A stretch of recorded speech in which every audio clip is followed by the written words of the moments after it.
deegaanka waxaan ka sugaynaa madaxweynaha deegaanka Soomaalida inuu bixiyo gobolkaasi baan ka sugaynaa iyada oo aan u fadhinaa waxa ugu weyn ee dadku kulay hamigiisa ku jiray waa taa laakiin idina inaad sii daysaan baan doonaynaa oo warbaahinta la sii daayaan kulay aad u rajaynaynaa iyo xukuumadda deegaanka Soomaalida xisbiga barwaaqo dhamaanba waxaan ka rajaynaynaa in gobolka la bixiyo oo wuxuu leeyahay muddo dhowr iyo 20 sano ka hor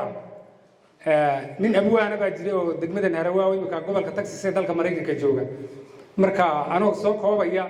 wuxuu leeyahay soon Harawaa waa inaan la sirmaweydada siyaasadda furfuran waa xiriir inaan sameynaa safarada Addis Ababa waa inay ku socdaan oo badii ilaa degmo ahaan loo tagi leeyahay dariiqadan sigti waa inay sax u shaqeeyaan ma sugna dhaqaalaan xayiran sabab ii keenay sida ugu habboon oo xayiran taraasiga socda iyo ganacsigan siba ku horeynin waa inay u sinaataa bulshada qaar la siraya marka gabayga abwaan aleel camal la faarax baa la yiraahdaa halkan baa qoyska mid degan yahay midna Mareykan buu degan yahay hadda Mareykan buu joogaa halkan ilma aleel inay ku jiraan baba laga yaabaa shirka imika oo ay qayb ka yihiin abwaankaasi dhowr iyo 20 sano ka hor ku saadaalinayay soon Harawaa waa inaan helaa sirmaweydada baan kulli xilliga ma dhaafanka ayaan kulli aad iyo aad ugu celcelinaya waan salaamaya gobolkii Harawaa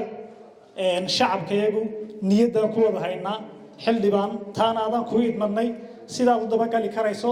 waan ku ogsoonahay inaad had iyo habeen aanad ka seexanin inaad u soo dhiciso xuquuqda ay leeyihiin shacabka adiga ku doortay waayo waa population aad u badan oo aanan maseerkooda cidima qoonin karin xisbiga barwaaqo uu hogaaminayo mudane Mustafa Maxamuud Cumar madaxweynaha deegaanka waxaan rajaynaynaa inuu nooga soo jawaabo tabashada shacabka Harawaa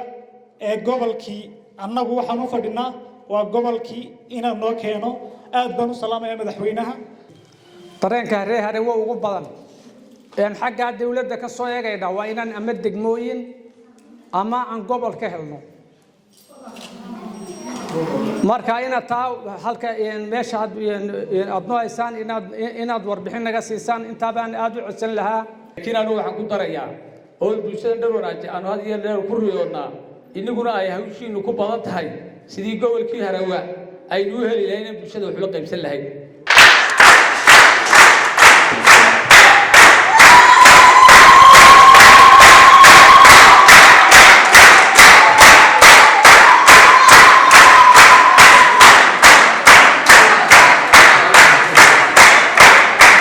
marka hore xildhibaanada goob doorashada Araabi oo ugu horeeya xildhibaanka federaalka ee xildhibaan Kamaal iyo xildhibaanada kale ee la socda marka hore waxaan ku soo dhaweynaynaa degmada Harawaa gacmo furan ku soo dhawaada ayaan leenahay marka kale dhammaan ka soo qaybgalayaasha degmada oo ugu horeeyaan kaabineetka degmada odayaasha dhalinyarada iyo cuqaasha waxaan ku salaamayaa salaanta islaamka assalaamu calaykum waraxmatullaahi wabarakaatuh halkan waxaan ka soo jeedinay maadaama xildhibaanadu 6 bilood ba hal mar yimaadaan si ay u daba galaan oo bulshadii laga soo doortay ay la kulmaan waxyaabo la qabtayna la iska weydiiyo waxaan ku soo koobayaa 6 bilood waxyaabo laga qabsoomay ee ka qabsoomay degmada Harawaa anigoo ku hadlaya afka maamulka oo gudoomiyaha degmada ku hadlaya dhanka nabadgelyada haddaad eegto si guud degmadu waa nabadgelyo si guud degmadu waa nabadgelyo wax amni darro oo ka jirta ma jirto wax isu dhaco ka jira ma jiro wax khilaafaad oo degmada ka taagan ma jiro wax is haysi dhul oo degmada ka jirana ma jiro degmadu si guud waa nabadgelyo dhinaca ka qaybgalka bulshada hadii aad eegto degmada kulli waxa ka socda oo ay bulshada iyo shacabka iskaashanaya ay ka qaybgal bulsho ku fuleen 6 bilood oo dambeysay deyrka dugsiga hoose oo dhamaad oo hadda dhamaaday oo hadda bilicdii iyo qurxintii dugsiga ay socoto waxa lagu qabtay ka qaybgal bulsho iyagoo iskaashanayaan maamulka iyo bulshada iskaashanayaan dhinaca biyaha hadii aad eegto waxa la dhameystiray cilbiyoodka qablaha dhabi oo muddo taagnaa oo uu fulinaya xafiiska ilaalinta deegaanka heer deegaan uu fulinayay waa la dhameystiray biyo gelintii waa la sameeyay water pump waa la waxeeyay ceelkaasi bulshadu adeeg uu fulinaya oo la dhameystiray dhanka haddaad eegto biyahan oo ku socda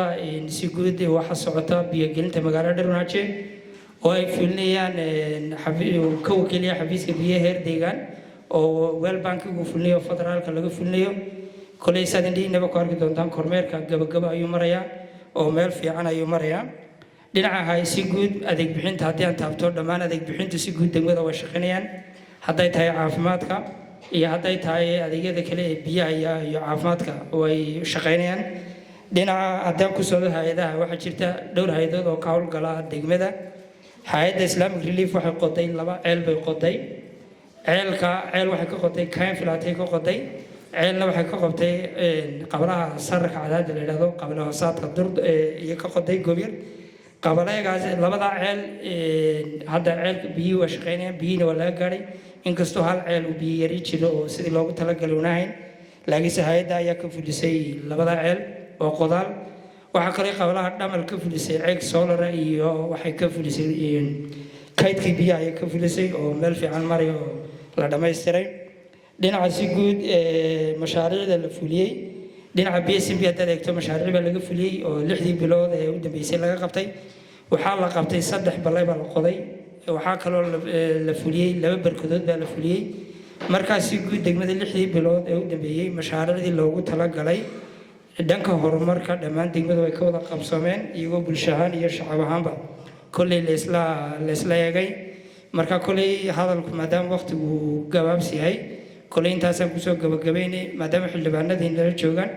kulli xildhibaanada ayaa inta kale inoo faahfaahin marka gudoomiye ku-xigeenkan ku wareejin kadib marka hawsha halkaasi kasii socon aad baad mahadsan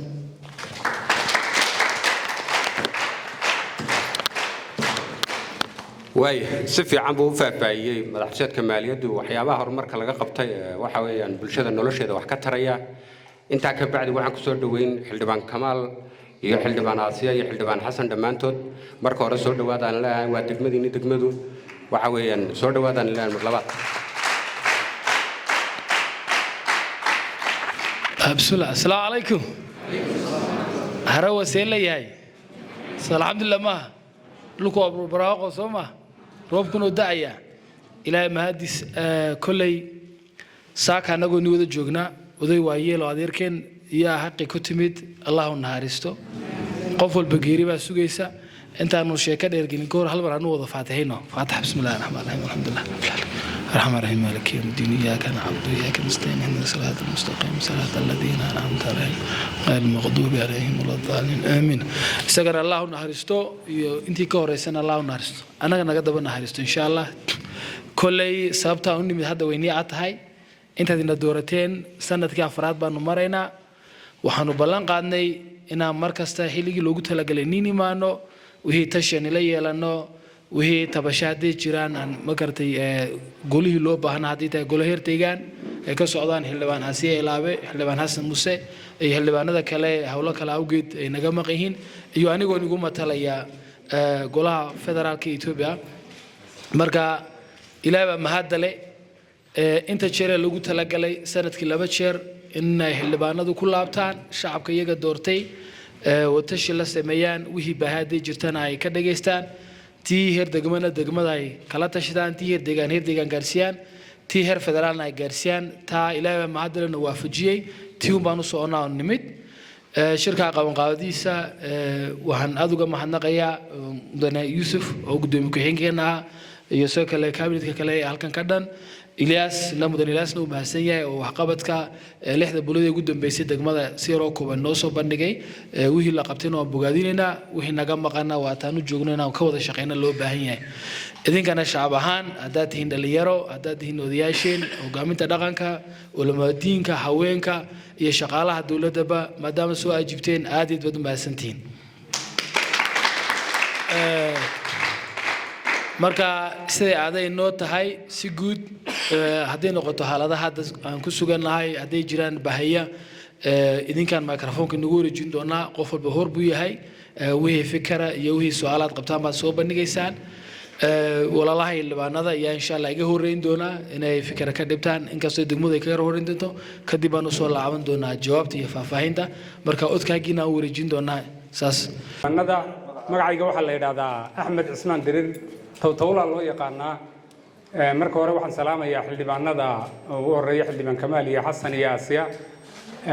يو قدوم بحجين كي هذا جوجا يو مبا وجامين تقول لي اللي أسويسنا دمان با لبدا نودي مك وجامين تكجوا قدوم بحجين كيو متعطيسات كا iyo dhammaan madaxfiisyadada bulshooyinka kulley dhar wanaajiye ka soo qayb gashay shirkan idinkana waan idin salaamayaa inta kadib kulley xildhibaanadu 6 biloodkoogii bay noogu yimaadeen sida uu ka soo dhawaajiyay Ilyas muddo badanna way noogu iman jireen oo hore waxa jirtay muddaday dambal soo mareen xildhibaanadu inaan u sheegnay oo de waxyaabihii aan lahayn ay ahayd oo jidlaan ay jirtay markaa wadadan laga hadlayay iyadoo wadooyinkan ku salaynayna haddana waxaan sheegnay in xildhibaanadu loo baahan yahay degmooyin hadday goobtii oo kale imika degmo noqoto jid baa la heli karaa bay ahayd haddii ay noqoto jaarre oo kale waxaa la heli karaa iyadna wadda in la tego ilaa dambal inay isku xidhmi karaan hadday araabi noqoto oo kale dee saas oo kale ayaan u wadnay markaa xildhibaanadu doorkii waanu sheegnay warbaahinta iyay ka reebeen doorkii labaad baan ku celinay kolley adadayg yar baa yimiday iyagaan xaggooga u celinno nidhi bal idinkaan kolley xaggiina saaraynaa inaad fidisaan maadaama xildhibaanadii la doortay tihiin annagu se doorka u horreeyay waxaan jeclayn in la sii daayo oo madagashin bay dhacdaaye dadku ay arkaan baan aad u jeclayn haddana waxaan ku celinaynaa kolley tiitu la mid ah oo lafaciisa ismaamul bay naga noqotay degmadii xataa ow barre way kala go'an tahay oo dee amika halkan waxaan isa soo gaadhnaa baa la leeyahay lafaciisa ismaamulkeega jaarre iyo xerigeel iyo cagaar weyne iyo dhankaasay u hadheen oo markaan eega ilaahay baaba degmo siiyaad odhanaysaa dee siday tahay degmada koowaad markaa in laga dhigo waxaan doonaynaa dad xildhibaanadii laga doortay dhulkan tihiin jaarre in laga bixiyo ayaan doonaynaa gobyaroo kale sidaan hore idinku soo sheegnay inay noqoto sheed dheer ama ismaamul ay noqoto ama degmo ahaanba ay noqoto goobtii ay noqoto degmo araabi oo kale ay noqoto kulley baltii dambal bari iyo dambal galbeedyadu dib ay noogu taalla taasi oo waan dib baan iskaga dhiganaynaa in loo ballaadhiyo innaga iyo kuwa kale walaalihiina markaan hayb ahaan eegno waxaa kaloo halkaa ku sii jira in maadaama ay lafaciisa noqotay degmo ay noqotay ismaamul gaawo la keeno oo laga dhigo xarunta gobolka harawa in halkaa la keeno oo ah xaruntii dureed ee dhaqanka tion jirin lafaciise dhar wanaaje googtii sheedheer aw dhulkani aanay jirin de meeshii dhaqanka oo alla u naxariistay axmed faaye wuxuu leeyahay duca xilli lagu qabanaya xaruntii gadabursiga laga maamulayay waa inaga kusoo noqonay maanta halkaas markaa imika gobolka dhankan naga xiga city baa la yidhahdaa waa halkii xeerka lagu dhigay imika ciisaha ee UNESCO la geliyo weeye sidaas lamida waxay ahayd meel lamida oo xarunta gobolkuna inay taa noqoto oo bartamihii ah oo xaggaana ka soo fog dhankana ka fog ama ay harawo noqoto oo goobtii degmo noqotona waan kolley rajaynaynaa aad iyo aad ama u barraba dee ay noqoto oo kolley halkii ay ka farcameen degmooyinkan ay noqoto iyadna taa waxaan u doonaynaa markaa kolley inay maadaama ay lafaciisa noqotay ismaamul inay iyadna degmo noqoto dhul badan baa la saadaalinayaa degmooyinkaan sheegnay kolley ee imika jaarre kow ka noqonayso gobyar sheedheer oo kale ama ismaamul ha noqoto ama degmo ha noqoto goobti inay noqoto araabi inay noqoto xaruntana inaan ka dhigno gaawa oo aan degmo labaad ku helno maadaama ay lafaciise ismaamul noqotay saasaan kolley annagu soo jeedinaynaa xildhibaan ahaan ayaan idiin soo jeedinaynaa intaa markaan ka gudubno deegaanka waxaan ka sugaynay madaxweynaha deegaanka Soomaalida inuu bixiyo gobolkaasi baan ka sugaynaa iyada oo aan u fadhinaa waxa ugu weyn ee dadku kolley hamigiisa ku jiray waa taa laakiin idina inaad sii daysaan baan doonaynaa oo warbaahinta la sii daayaan kolley aad u rajaynaynaa iyo xukuumadda deegaanka Soomaalida xisbiga barwaaqo dhammaanba waxaan ka rajaynaynaa in gobolka la bixiyo oo wuxuu leeyahay muddo dhowr iyo 20 sano ka hor nin abwaana baa jiray oo degmadan Harawaa imika gobolka Texas ee dalka Mareykanka jooga marka anoo soo koobaya wuxuu leeyahay soon Harawa waa inaan la sirmo weydada siyaasada furfuran waa xiriir inaan sameynaa safarada Addis Ababa waa inay ku socdaan badii ilaa bad degmo ahaan loo tagi leeyahay dariiqadan sigti waa inay sax u shaqeeyaan ma sugna dhaqaalaan xayiran sababihii keenay sida ugu habboon oo xayirka taraasiga socda iyo ganacsigan siba ku horeeynin waa inay u sinaataa bulshada qaar la sirayaa marka gabayga abwaan aleel camal la faarax baa la yiraahdaa halkan baa qoyska mid degan yahay midna Mareykan buu degan yahay hadda Mareykan buu joogaa halkan ilma aleel inay ku jiraan baba laga yaabaa shirka imika oo ay qayb ka yihiin abwaankaasi dhowr iyo 20 sano ka hor buu saadaalinayay gobolka Harawa in la helo marka waxaan leenahay Harawana degmay noqotay marka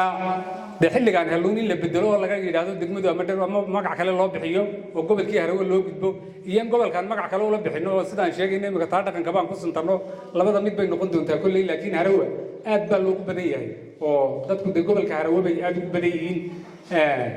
inta aan idiin sheegnayna in la dhaafo ma doonayo halkaa godayada dhankaas xigta ama jaare iyo cagaar weyn iyo xerigeel in degmo la siiyaan rabnaa gobyar ilaa iyo abayfulaan oo imika abayfulaan baba la saadaalinaya oo laleeyahay abayfulaan baba inay degmo noqoto iyo dhow laakiin waxaan leenahay bal maadaama ay bartamo u tahay gobyar ha u noqoto sheedheer oo kale ha noqoto qayb ka mid waxay soo jeedinayaan xarasan in laga dhigaba oo bartamaha laga dhigo waxaa la saadaalinaya rojis oo kale inay noqoto degmo la facaysa imika ka santarada ka go-ayay way ku jirtaa saadaasha laakiin sidaan anagu codsanayno inay jaara noqoto ay noqoto gobyar goobtii ay noqoto araabi ay noqoto xarunta gobolkana aan ka dhigano gaawo maadaama ay la facaysa noqotay sidaasaan kolley anagu soo jeedinaynaa aad iyo aad baan kolley idiin salaamaynaa xildhibaanadii qaaliga ah kolley dadaal badan xildhibaan kamaal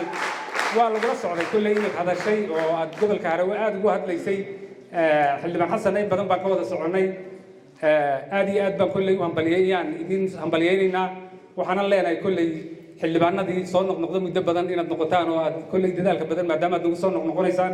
aad iyo aad baan idinku hambaliyaynaynaa dhinaca horumarka kolley waxaan ku dari lahaa halkan dugsi sare baa jiray dugsiga sare in deyr loo qabto ama sida kaa hoose hala sameeyo hadday maamul tahay hadday xildhibaanna tahay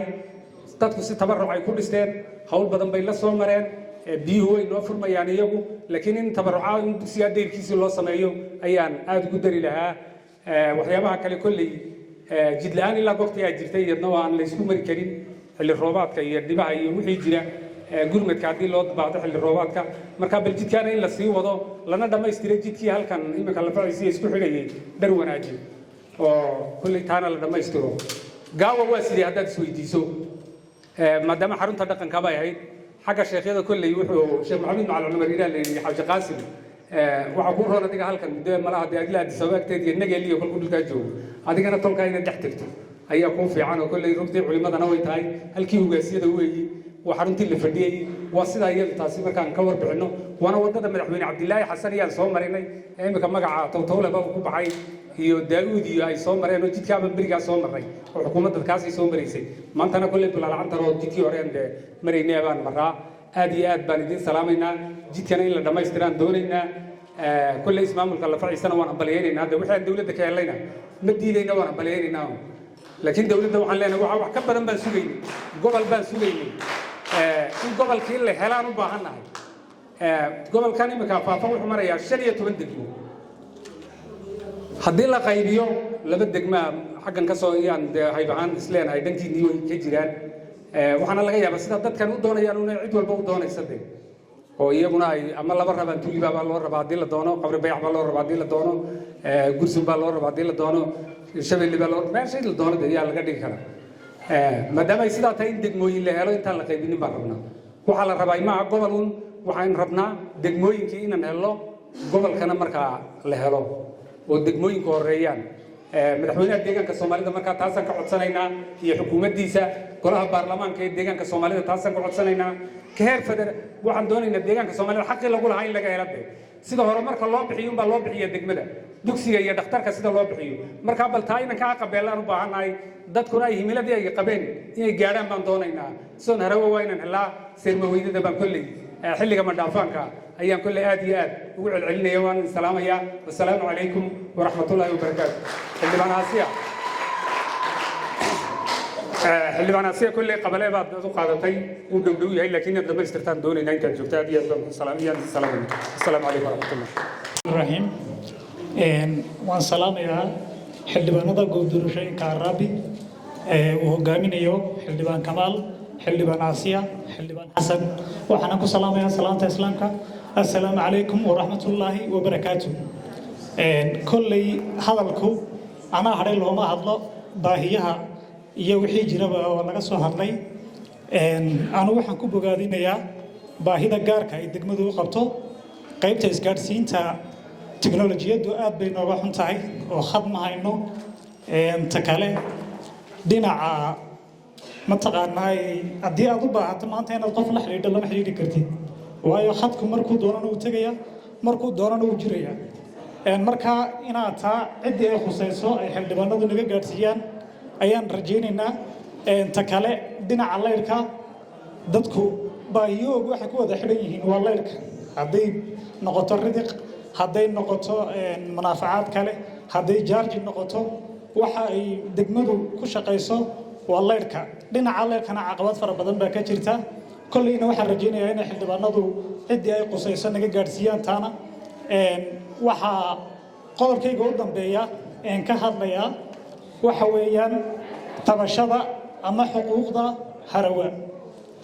kollay xildhibaan Kamaal maalintii dhaweyd yimiday uu ka dhawaajiyay arrinka gobolkii harawa shacabkayagu niyadda ku wada haynaa xildhibaan taana aadan ku idmadnay sidaad u dabagali karayso waanan ku ogsoonahay inaad hadh iyo habeen aanad ka seexanin inaad u soo dhiciso xuquuqda ay leeyihiin shacabka adiga ku doortay waayo waa population aad u badan oo aanan maseerkooda cidima qoonin karin xisbiga barwaaqo uu hogaaminayo mudane Mustafa Maxamuud Cumar madaxweynaha deegaanka waxaan rajaynaynaa inuu nooga soo jawaabo tabashada shacabka harawa ee gobolkii annagu waxaan u fadhinaa waa gobolkii inaad noo keeno aad baan u salaamayaa madaxweynaha iyo xildhibaanada wassalaamu calaykum waraxmatullaahi wabarakaatuh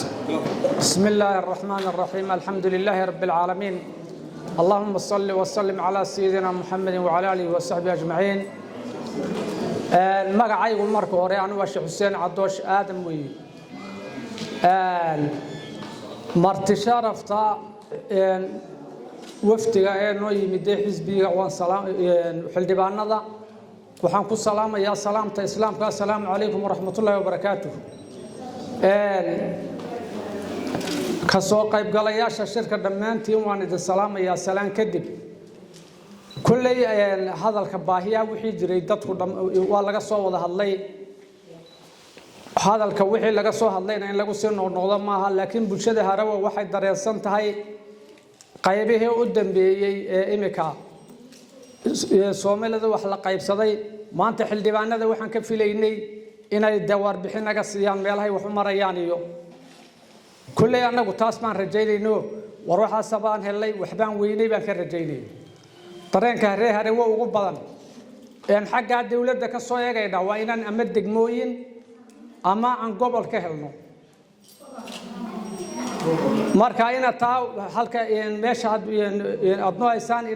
inaad warbixin naga siisaan inta baan aad u codsan lahaa kullay hadalka kale wixii baahiya degmadu qabtay in badan baa laga soo hadlay laakiin inta bulshada ay wada dareensan tahay ee leedinka sugaya waa taa inaad warbixin naga siisaan aan rabno kullay halka intaasaan ku soo gabagabeynaya waqti ogaan wassalaamu calaykum waraxmatullaahi wabarakaatuh degmadeena gaar ahaan Araabi oo doorashooyinkooda ku soo baxay heer federaal iyo heer degmada Xasan Kamaal Aasiya Cabdilaahi oo iyaduna Aasiyaan dhar wanaagsan ahaan jirtay dhammaantiin waxaan ugu salaamayaa salaanta islaamka assalaama ayaan ugu salaamayaa salaan kadib wax badan oo qabateen waa jira waan ugu mahadnaqaynaa magaaladan inta xisbiga barwaaqa dhashay horta qolley bashbashiye barwaaqa noo dhalatay wax walba oo qabataan waan arkaynaa wax badan way hirgaleen laakiin bilaadan kuma baahi baxeed baahiyo kale way iska jiraan kolba taad haysa ma inta kulma soo baxaysa ugu horeyn waxaan iminka ka hadlaynaa horta waaba lagu daalay leedkaasaan ugu daran dhar wanaaje biyihii saw kali ku saaray oo dawaal soo wada maray laakiin anu waxaan ku darayaa oo bulshada dhar wanaaje aanu had iyo dheer ku riyoodnaa inaguna ay hawshiinu ku badan tahay sidii gobolkii harawa aynu heli lahayn bulshada wax la qaybsan lahayd oo aad moogtahay kolba wacyi tiro oo hadashaan cadkiina aad goosataan haddana kolba wixii ilaahay noo qadaro waynu helaynaa laakiin iminka riyada dhar wanaaje waxa u badan tahay gobolka harawa xaq baynu u leenahay sidaa daraaddeed mar walbana waad ka hadashaan waa TV waa ka daawanaa meel kastood ka hadlaysaan kolay taana dadaal siyaadad geliseen in dadkiinu wuxuu ku nool yahay ogaataan xaq baad u leedihiin bulshaduna sidaasi u ogtahay abaal weyn bay nagu haysaa Allah caafimaadkeedii daayo imrigana inii dheereeyo waa inaad sida aad u halgamaysaan baan idigu soo ducaynaynaa baahiyaha bilaadan ma dhamaadaan waxa weeyaa kolba wixii la qaban karo annagu dharwaajo ahaan waxaan ballan qaadaynaa inaan xildhibaanadeeda garab taaganahay hooyo hiiba siinayno xisbiga barwaaqo aan hor taaganahay ee Abiy Ahmed hogaamiyo gobolkeena markaan ka hadalno Mustafa waa nin isagu laftiisu dadaalaya waxaase weeyaan degmada Harawa waxaan ka codsanaynaa inuu si gaar ahaaneed gobolka Harawa uu arkay uu soo dhaxmaray meel walba uu ka tagay inuu ku xisaabtamo أو حق وحارون إلى هنا سيان سجارة كعطرنا مدحوينها الدولة ديجان كصومالية. السلام عليكم ورحمة الله وبركاته. السلام عليكم ورحمة الله تعالى وبركاته. هذه بدون مسؤولين والسلام. والسلام يا دمان حلبان هذا إن تحدن كسوق دبو. هرت هذه بدون ما سنتينا وحتين ذات كحيل كيلو إجماضي. سدودي وقصاب حماد دامود. bulshadiidin doortaad ka soo war doonaysaanba aan maanta waxaan ku hadlayaa horta magacaygu waa Muune Badri Cabdi waxaan ku hadlayaa afka dhalinyarada degmada Harawo anagu dhalinyaro hadaan nahay waxaan doonaynaa in la jaan qaadno caalamkina maanta wuxuu isku gadiyay oo isku wada raacay waa tiknoolajiyad anagu ma haysano internet waafiya oo nagu filan xataa shaqaalaha ku qoran xafiisyada ee la geynayo maadaragtay qabalayada ma helaan hadal حتى هذا أنا قلت له شيء بنويه يجا حتى هذا الكعبة مركا يجا أنا ما جدنا يا شقضودي ما دام ضد كيبا والتكنولوجيا ده يكون حريين مركا حل بانه يدينكو آدي آدم حسن واحد ينكو عصانينا أنا ضحك إنترنت كان جاها قادسان وأتكلته دقمدو حق بتاع باهي محل ده هي يشجع إن ليدا مليهن مبرد هيل أن نعم نجور هيون ساعة ناحرة أما تيرر تكرر دقمدو حلا ده هلك محل ده هي حل هم بيلا ده هي هل تهلنا كلامنا جحون تهاي مركها وحن عصانا يدينكو عد كيجينا دواجبتان عمان سكودينو إن أدنوه جاتسان تانا إن تكررتانو ما دام أنا ضد بورلية أو هذا أنا كحرن سومالي لانو هل كاكا دون تمنافعات كوجي عنتو هل كاكا حرن تهاي وحن دون إن أنا بوندنا وحيسان ما دام أنا هدول أذو قروح بدنو إلى هاي النسيجينا داوينو في عناله هذا دقالة يقولوا كرر يا ضد بوندوينو سمسان ما دام ضد كوب بلد عليهن وبالله التوفيق هذه البندماسين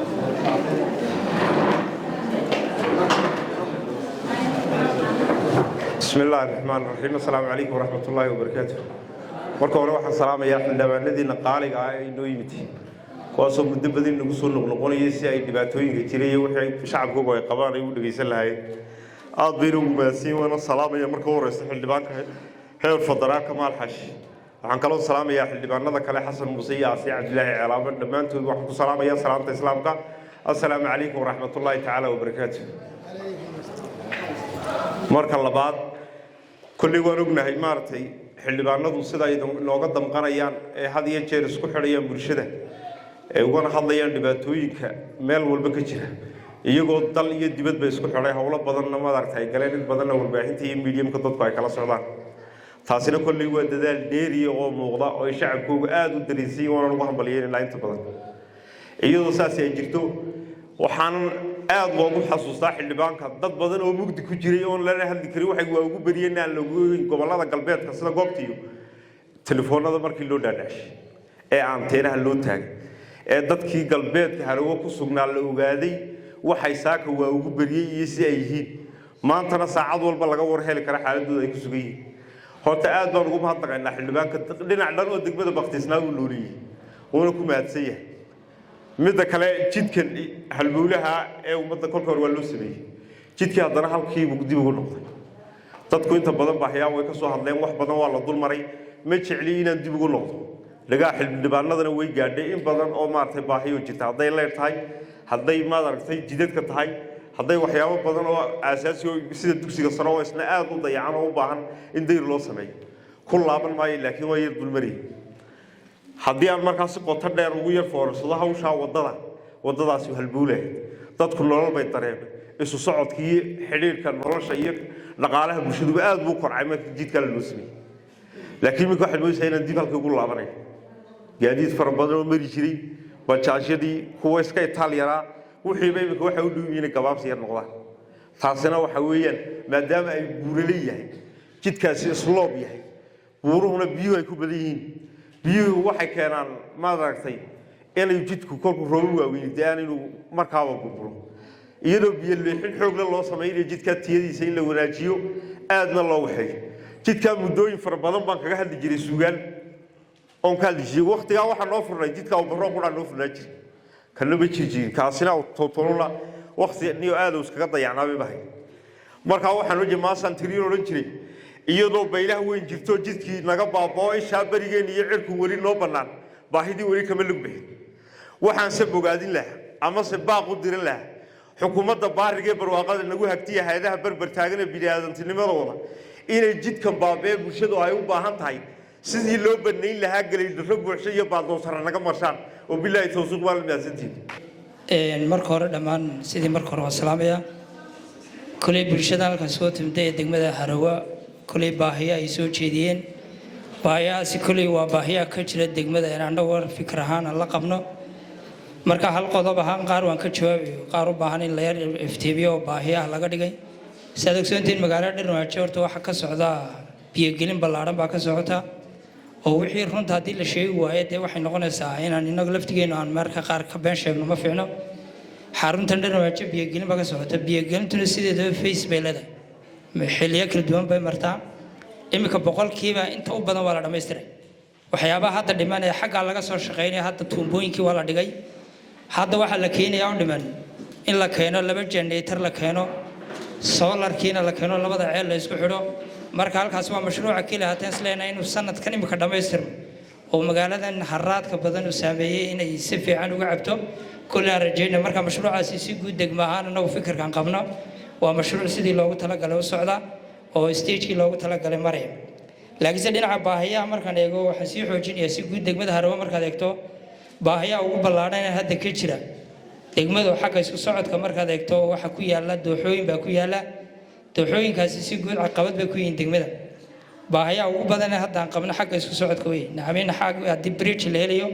kulli cabashooyin hore oo gudbinay wajina xafiiska dooxooyinkan u gudbinay xildhibaanada kulli degmada matalayna waxaan kulli ka codsanaynaa inay baahiyahaasi si xoojiyaan si caqabada degmada ama bulshada si looga jawaabo maadaama shacabku ay tahay in looga jawaabo dhinaca kale waxa weeye xagga leerka si guud markaan isla eegno waa runta baahiyaha ka jira caqabad weyn baa ka jirta xarunta Dharnaajo imika markaad eegto leerka xalay muna jirin leerku kulli ana warqad baan gudbinay oo xarunta leerka u gudbinay maadaama ayna ku oolin xarun leer halkani si guud waan gudbinay oo waan u gudbinay xarunta jijiyan u gudbinay waxaan markaa xildhibaanada ka codsanaynaa in jawaabtaasi bal nala daba galo nala xoojiyo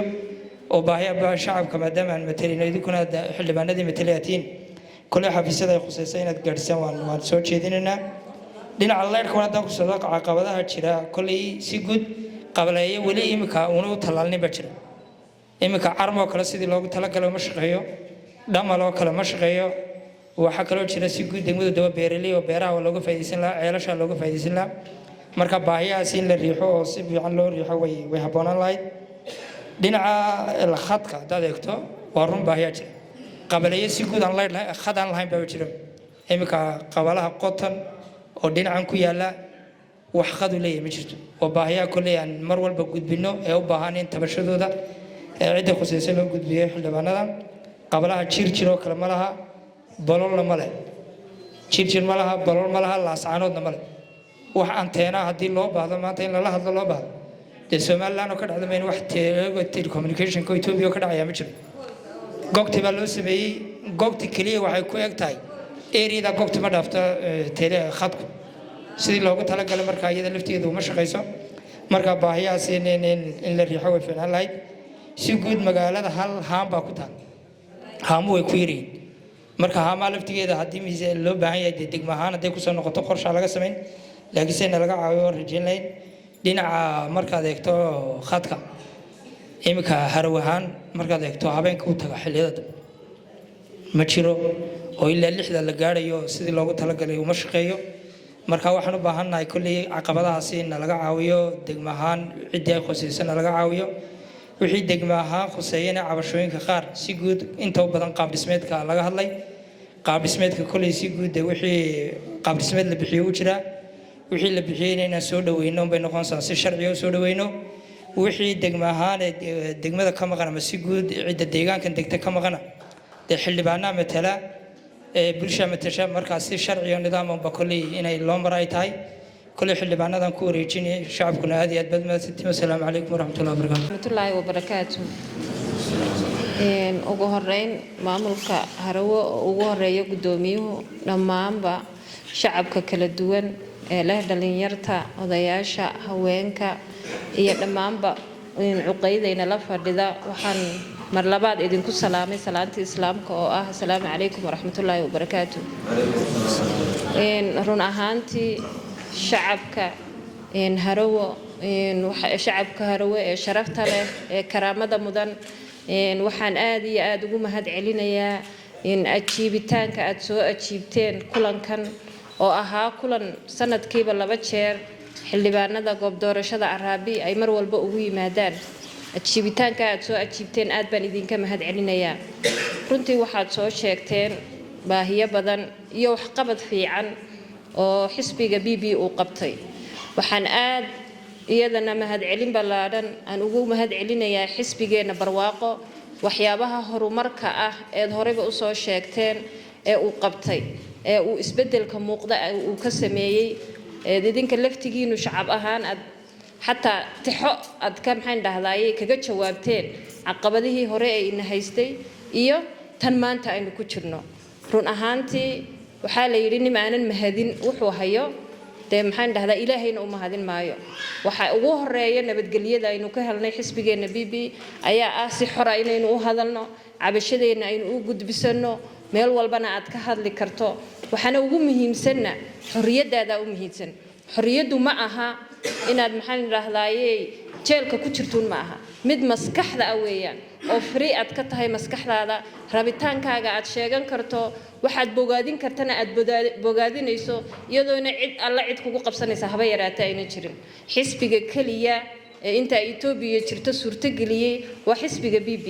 marka aynu ilaahay u mahad celino waa waajib ina saaran si aynu u helno baahiyaha kale ee aynu tabayno run ahaantii waxaa jirta baahiyo ballaaran oo si guudba deegaankeena uga jirta gaar ahaanna inaga si gaar ah inoo haysato oo horeyba soo sheegteen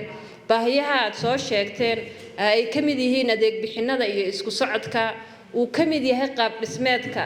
in Harawo ay hesho gobol oo ay u qalanto gobol oo ay tahay bulsho weyn dhul ballaaran leh horumar leh inay hela ay tahay ayaa iyada laftigeegu wax aan la islowsiin karin ah saad horeyba u sheegteen maadaama aanu ka socono saddexdii hay'adood mid kamid ah waxaan ognahay in gobolka faafan si guudba uu yahay gobol baaxad weyn inuu yahay gobol population-ka ugu badan ee maxaan dhahdaay marka deegaankeena la eego afar inuu u dhigmo marka loo qaybiyo population-ka kale ee deegaanka ku nool sidoo kale waxaan ognahay in faafan saddex marka la eego dakhliga ay soo ururiyaan deegaankeenu inuu saddex kamid ah dakhliga faafan uu yahay sidaa mid la mid ah waxay dawladdu xaqirsan ay ogyihiin in faafan in la kala qaybiyo mid iyo laba iyo saddexba iyo afarba inay faafan u qalanto waa mid iyaga laftigoogu ay ogyihiin oo waxyaabaha ay ballan qaadeen iyaga laftigoogu ay sheegeen in faafan in la kala qaybiyo ay mudan tahay waa waxay aynu ku ogeyn waxaad tidhaahdeen bal noo warrama gobolkii xaguu ku dambeeyay waxaan ognahay in dawladdu ay yidhaahdeen gobolka faafan in la qaybiyo waa muqaddis wuu u qalmaa laakiin qaabkii ay isku raaci lahaayeen ayaa in laga fikira maadaama uu yahay gobol ay ku nool yihiin qabiilo fara badan ay ku nool yihiin qaabkii aan isku raacin lahayn inaan ka tashanno baa loo baahan yahay waa waxyaabaha mararkii aan soo dhignay inay muqaddis tahay in gobol la helo waxyaabaha yidhaahdeen bay ay tahay kuna ballan qaadeen inay maxaan dhahdaayay gobolka ay bixiyaan aanan u fadhino sugayno in la helo gobolkii in la helo faafana ay noqoto sida gobolada kale ay u qaybsamaan mid u qaybsanta iyadoo oo ay tahay mid ay u qalanto oonan cidnaba laga baryaynin midda kale waxaan maxaan dhahdaayay aynu rabnaa xisbigeena barwaaqana uu jid uu inoo furay uu yahay in horumar wadajir iyo dhaqaale waara aynu ku gaadhno taa laftigeegu xukuumadda kaliya ma keento waxaa keenta bulshada kow ka ah horumarka bulshada kow ka ah sidaa darteed si aynu horumar waara iyo cadaalad aan u gaadhno waxa loo baahan yahay idinka laftigiina waxa loo baahan yahay kaalintiini baa loo baahan yahay haddii la rabo in cadaalad la helo xukuumad kaliya ma keeni karto xisbi kaliya oo dhisan ma keeni karo shacabka ayaa gundhig u ah haddii cadaalad la rabo shacabka ayaa ka jawaabi kara xuquuqihiisa oo soo bandhigan kara annagu ka xildhibaan ahaan waxaan ballan qaadaynaa horeyna aan u sheegnay in codkiina meelaha aydaan joogin maanta haddii harawo ka hadal laygu idhaahdo anoo harawo u dhashay dee idinku markaad fadhidaan idinka hadli oo dhalinyartii baa loo dhiibi oo haweenkii baa la odhani laakiin meesha aydaan fadhiyin ay harawo ka maqan tahay in baahiyaheegii sheego waa waxyaabaha aan ballan qaadnay aanan welina ku taagannahay ee sheegno aynana haynin cabsi aynana haynin aqoon darra aynanaga haynin aanan islahayn waa la idinka badan yahay aanan islahayn oo aan sheegayno oo meel walba ka sheegayno waa waxyaabaha aan ballan qaadnay sidaasna waan u sii wadaynaa insha Allah inuu ballan qaad waxyaabahan idin ballan qaaday uu rumoobo uu noqdo mid midho dhala sida horumar fiican oo aad ka dhawaajiseen aan maxaan dhahdaayay aan u helnay tan qaab dhismeedkana inaan helno ducadiina leedin baahan yahay waxa loo baahan yahay qalbi saliima loo baahan yahay waxa loo baahan yahay dhexdeena inaan istaageerna loo baahan yahay waxa loo baahan yahay cafis inaan helno cadaalad darro inaynaan sameeynin dhexdeena oo aynaan isjijiidan baa loo baahan yahay marka aynu inagu isa saafi garayno waxa maqadas ah oo ilaahay ballan qaaday oo xuquuqdeena u istaagno inaan heli doono taasina anaga maanta shaki nagagama taagno in gobolka Harawo sida ugu dhaqsaha badan leh insha Allah uu iman doono xukuumadda iyo xisbigeena BB-na way ballan qaadeen wayna soo wadaan insha Allah in niyadda ta ka gashataan waan idin sheegi lahaa aad iyo aad baad mahadsantihiin horta waad mahad celin balaaran baad samayseen oo inay xildhibaanadu idin matalaan marka taas halkay ka timid waa kow waa mabaadiida xisbigan ka tirsannahay ee xisbiga barwaaqo ayaa dhigaysa in waxay dadku rabaan oo xisbiguna rabo xisbiga si aad ogtiin xisbiga barwaaqo waa xisbi shacab waa xisbi dareenka shacabka la dareena ma aha la xisbi ka xanaaqa waxay dadku rabaan saad soo sheegteen abwaankeena magacaabwan abwaan Cabdixakiin Harawo gabayo badan bay saaka sii deeyso xasilo khudaartii baa nafaqadeedii baa korkoo soo baxayso abwaana badan oo inay soo socdaan ma rajaynayna marka isbedelku halkaas uu salka ku haya inaan fagaarayaasha idinka metelno dareenkiina soo bandhigno waa arrin ka go'an xisbigan ka tirsannahay arrin annaga noo gaar ma aha cidii marka sideedaba ilaahay tacabku abaal mariya dadku maxay isku dhaafeen tacabka Soomaa marka annagu intaan ku darnay waa inta dadaalka dheerigeys halqaanka inaan mar walba idin nimaadno dareenkiina ka turjumno laakiin waxaas wuxuu ka yimiday xisbigan ka tirsannahay iyo abwaanku maasadii macaanaydu inoo tirinayay isbedelku halkaas uu ka dhacay hadaan xisbigu rabin in dareenka dadka la qaado oo la muujiyo fagaarayaasha la geeyo may dhici lahayd ma dhacdeen marka taas hadaan taa ku dhaafo hal midaan rabnaa baahiyo badan baad sheegteen hore aan u soo qaadi jirnay oo wadooyinka ay ka mid ahaayeen oo ceelasho ay ka mid ahaayeen oo biyo gelino ay ka mid ahaayeen Soomaa maanta waxaad moodaa hal baahi ah xoog soo korodhay oo baahida qaab dhismeedka taasina awal dadku baahida biyaha inay ka hadlaan baad kaydba maadaama waxoogaa fikirku cidhiidhi uu ku jiray laakiin sida inuu isbedel jirana fikirkiina isbedelay waa laga garanayaayo maydhaxda halkee laga diiri jiray geedka Soomaa geedku hadduunan bixin maydhax ma laga diirayaa fiican hal arrinaan rabnaa hadaba real waa inaad qabsataan danta guud waa geedka maydhaxduna waa danta shakhsiga haddaan geedka si fiican u waraabin weyno maaska biyaha u soo leexin weyno uu bixi waayo ma maydhax waa jiri marka dadku inta badan waayadan dambe waxay ku mashquulsan yihiin danta shakhsiga inay xoog saaraan geedka aad ka diiraysaa hadaad waraabin weydo wax dan shakhsiga ku soo socotaa ma jirto marka maxay idin leenahay waad ku mahadsantihiin dareenka aad soo bandhigteen ee qaab dhismeedka cusub ee magaalada leh ee gobolada leh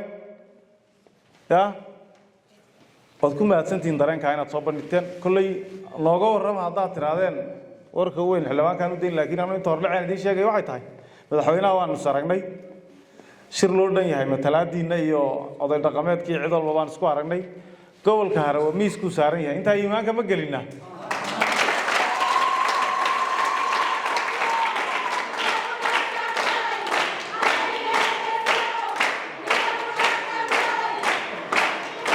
waad mahadsantihiin marka aamiintiinnan unbaa la sugayay walal daalin mar haddii la yidhaha maxaa ku xiga aamiin soo ma gobolku intan unbuu sugayay marka intii haddaad ku darteenna uu soo daaddegayaa ha loo diyaargaloobo baahiyaha kale aad sheegteenna ee la xidhiidha laydhka la xidhiidha ee la xidhiidha dugsiyada la xidhiidha ee waxbarashada la xidhiidha kolley kormeerkii hore guddiyada aniga asiyaba guddiyadan ka mirahayn deegaanka marayay caqabadaasi si weynna waan u ururinay in miisaaniyada gaara loo qorsheeyana kolley xooggaan saarnay marka insha allah iyadana kama seexan doono marka waxaan leenahay geedka inaan ka wada shaqayno danta guudoo geedka ah hadday gobol tahay hadday qaabdhismeedya tahay hadday iyo baahiyaha bulshada iyo ka qaybgalkiina waxqabadka hadday tahayba ma isla qaadanaa inaan ka wada shaqayno aad iyo aad baad mahadsantihiin waxaan aad uga mahadnaqayaa sidaas socod absulaha inaad fikirkiina waa batay waxaa haddana insha allah inta aan raacin doonaa dowladda xisbiga barwaaqo talada oo haya hurtal qowlka haddii la yidhaahdo tan xisbiga barwaaqo ma garatay xukunka gacanta ku dhigay in hadalkan yar furay mashaka baa ka jirta si fiican baa loo hadlaa soo maa taanaad ka faa'iidsatay inaad baasatay bagaad ka faa'iidaysatay taa markaan ka imaado bahiyaad sheegteen baan rabaa inaan ka jawaabo inta ugu muhiimsan horta waxaad la weydiiseen laydhku aad ugu googo'a oo maxaa sabab u ah laydhka xadgaha la geliyo wax ka bergii hore raagay in badan markaad hadda bixiyoobay in badan baa kala hadalay saa adinku baad ka markaati qaadeen inay hagaajinayaan inay saxayaan ballantaan bay ku jiraan taan ku dabageli doonay noqonaysaa taa maahay markaad halkan ka dhaadhacdaan armayo ilaa boorle iyo dhamal iyo dhulkaas sii socotaana weli biro badanoo taataagan oo leyrka weli la talaalin baa jira inta sokee rihitaanka faraha badan ee wadnay awgeed maalmo dhoweed sanadkii hore adogeetiin in loo tallaalo oo leyrku shidan yahay laakiin haddana meelaha biru taagiin oo dhan in la dhammaystiro kuna dabagalo waa shaqo noo taalla waana ku jiraa waana wadi doonaa hadduu la yidhaahdo waxaa kaloo noogu xigta khadka internetka waa midoo taa caasimadda degmada magaalada dhul wanaaji laftigeeda khadku aad u googo'ayo telefoonka laftigiisa sidii loo baahdaa unan xawaaro sare aan ahayn taa laftigeeda waa u baahan tahay in la saxo waana u sheegnay waxaa kaloo raaciseen in meelo ka mida degmadeenna antaygu kaba taagneenba sida qotan qabalaha jirjir laascanood bolol iyo wixii la mid ah taa waan la hadalay kooxbay dhowaan soo direen gudoomiyuhu hadda uu naga maqan yahay uu ogyahay gudoomiyaha iyo tiimka teelayga waan isku xidhay inay gowlba tagaan oo wixii anteena la gelin lahaa ka howlgalaan odsiga way naga ajiibeen sababtaasina ilaa degmada yimaadeen marka waan isku xidhno hawlooy socdaan taana laftigeeda intay mira dhalayso waan insha allah ku daba jiri doonaa hadduu la yidhaahdo arrimaha jidka soo hadal qaadeen waa sax warunoo ilaa iyo bulola'aantana waad aragteen oo jidka aad u uslaa waxoogaha nasiimo aan ka helay laakiin kaa laftigiisa dhammaystirkiisa u baahan yahay se gabadha walaashii sheegteen haddaad magaaladan saa uga baxdaan doohooyin waaweyn baa iska jiro buundooyina laga maarmayo meel kastoo magaalada laga soo galo isku dhaxsoodka qabiilada hadday noqoto jidadku waxay u baahan yihiin in si fiican loo dhiso taana horey waan gudbinay iminkan aniga xildhibaanada heer deegaan ma garatay aan isku sadkaan nahay waa inaan gudbinay noqonaysaa inta badanna maadaama ay jidadka yihiin inta badan ma garatay deegaanka dhexdeeda ay tahay waa hooga la saaraya inay dowladda deegaanku ay dhisto jidadka waaweyn ee deegaanada isku xidhan bay waayahan dambe dowladda federaalka hooga saartay taana waxay noqon doontaa inaan ku dabagalo hadduu la yidhaahdo waxaan kaloo rabaa inaan ila socodsiiyo shirkii ka horreeyay markaan halkan ku qabanay howlaha kormeerkaan u nimid waxayd maraan anaa safar maraykan ku maqnaa qalabyada weyn caafimaadka aan heshiis la seexinay taana waxaan ii sheegay intaan hadda kormeerka jijigo soo dhaadhacay inay alaabta adhisaaba soo gashay hadda markaan soo laabtana intaan process garayno aan goobihii loogu talagalay degmooyinkiina aan keeni doono taana waa guul loo soo hoytay waan ii bishaareynaya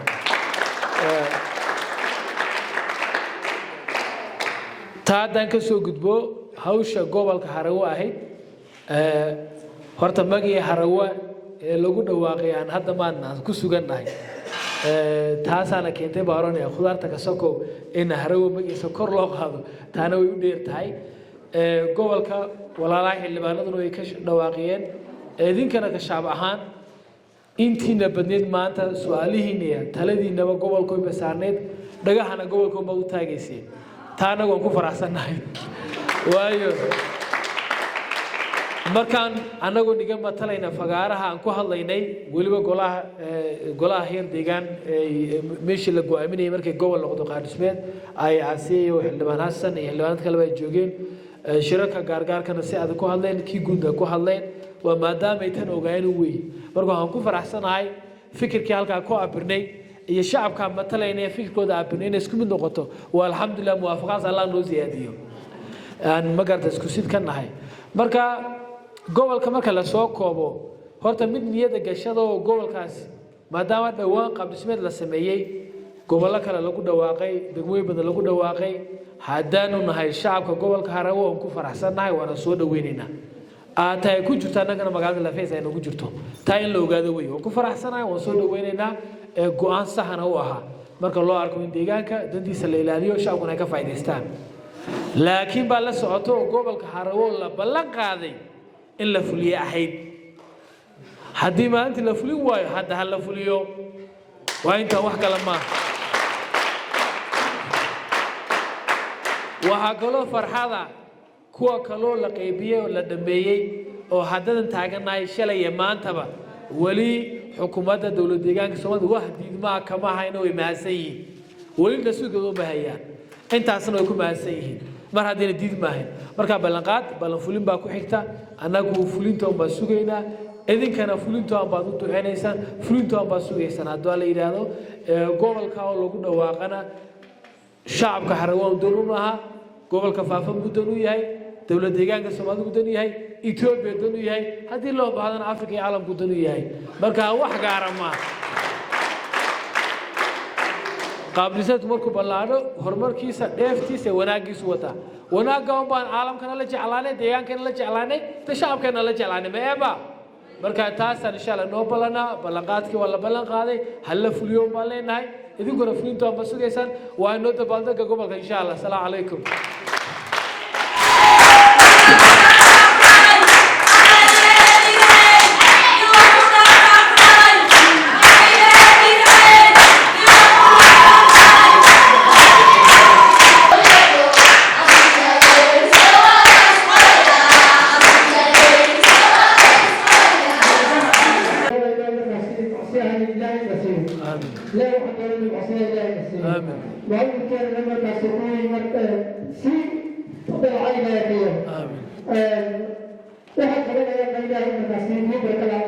آمين.